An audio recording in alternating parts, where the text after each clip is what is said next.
آیت ہے قرآن کریم کی وَلَا تَسْتَوِي الْحَسَنَ وَلَا السَّيِّئَةُ. دیکھیں احسن انداز سے بات کرنے والا اور برے انداز سے بات کرنے والا برابر نہیں ہو سکتا. اچھے بول بولنے والا اور برے بول بولنے والا برابر نہیں ہو سکتا. ادفع باللتی ہی احسن. اگر میرا اور آپ کا کبھی ایسے شخص کے ساتھ واسطہ پڑے جو برے بول بولتا ہے، بہت بد زبان ہے، برداشت سے باہر شخص ہے، آپ اس کے اوپر جب بات لوٹائیں تو آسن طریقے سے لوٹائیں. فَإِذَا الَّذِي بَيْنَكَ وَبَيْنَهُ عَدَاوَةٌ. اگر آپ کے اور اس کے درمیان کوئی عداوت ہوگی، كَأَنَّهُ وَلِيٌّ حَمِيمٌ، پھر آپ ایک دوسرے کے دوست بن پائیں گے اگر آپ بات لوٹاتے ہیں آسن انداز کے ساتھ. اور اگر آپ بات اس لیے لوٹاتے ہیں کہ اس کو میں نے نیچا کرنا ہے، اس کو میں نے یہ بات بتانی ہے کہ میرے پاس علم کا بہت بڑا ذخیرہ ہے، میں نے فلاں کا سیشن بھی اٹینڈ کیا ہے، فلاں بھی میں نے پڑھا ہے، اس کو بھی میں نے پڑھا ہے، اس فلسفے کو بھی میں جانتا ہوں.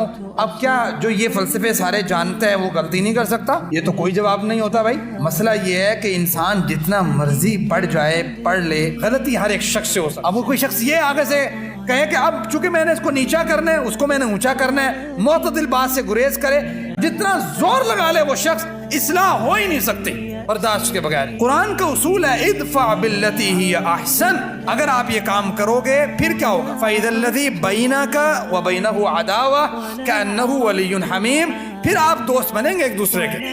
ادروائز جو مرضی زور لگا لیں، مناظروں پہ لگاتے نہیں ہیں، اینڈ رزلٹ کخ بھی نہیں آتا، کیونکہ وہاں پہ ہر شخص بیٹھا ہوا اس سوچ سے بیٹھا ہوتا ہے کہ اس کو میں نے نیچے کرنا ہے. تو جب آپ سارے یہی سوچ کے بیٹھے ہوں گے نا، اپنے امام کو یا اپنے خطیب کو یا اپنے فلاں بزرگ کو، یا بزرگ سوچے تو میں تو بڑا علم ہے، تو دوسرے بندے ہو گئے اس کو میں نے نیچے کرنا ہے، اور یہ جو غلطی کر رہا ہے اس کو میں نے 5 لوگوں کے سامنے بیزتا کرنا ہے. آپ 100 ٹیل لگا لیں، آپ کبھی اصلاح کر ہی نہیں سکتے. قرآن کا رول ہی نہیں ہے. اس لیے مساجد میں آنے کے بعد جتنے جذبے کے ساتھ ہم مساجد میں آئے، اتنے جذبے کے ساتھ برداشت کو بھی